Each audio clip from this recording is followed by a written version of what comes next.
मेरे दुश्मन समझ रहे थे मैं। বলিউডের অন্যতম আলোচিত ফ্র্যাঞ্চাইজি ডন আবারও শিরোনামে। দীর্ঘদিন ধরে অনিশ্চয়তায় থাকা ডন 3 ঘিরে নতুন করে উত্তেজনা ছড়িয়েছে এক গুঞ্জনে।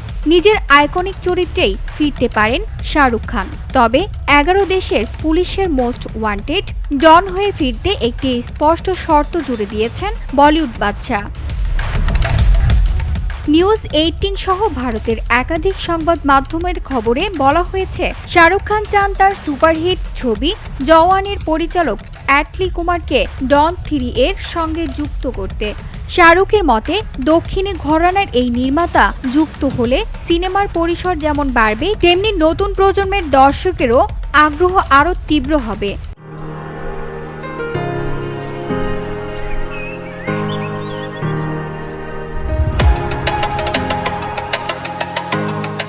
তবে শাহরুখের এই শর্ত নিয়ে এখনো পর্যন্ত ডন সিরিজের নির্মাতা ফারহান আখতারের পক্ষ থেকে আনুষ্ঠানিক কোনো প্রতিক্রিয়া পাওয়া যায়নি। এর আগে ডন 3 এর নায়ক হিসেবে রণবীর সিং এর নাম ঘোষণা করা হলেও পরে তিনি নিজেই সরে দাঁড়ান। এরপর থেকেই শাহরুখের প্রত্যাবর্তন নিয়ে জল্পনা জোরালো হয়েছে। 1978 সালে সেলিম খান জাভেদ আখতার জুটির হাত ধরে প্রথম ডন চরিত্রটি পর্দায় আসে।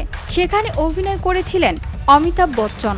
2006 সালে শাহরুখ খানের হাত ধরে নতুন রূপে ফিরে আসে ডন, যা ব্যাপক সাফল্য পায়। 2011 সালে মুক্তি পায় এর sequel.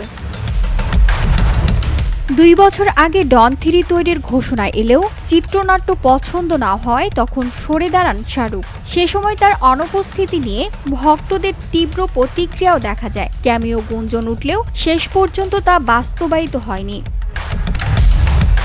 VOD Bangla news desk.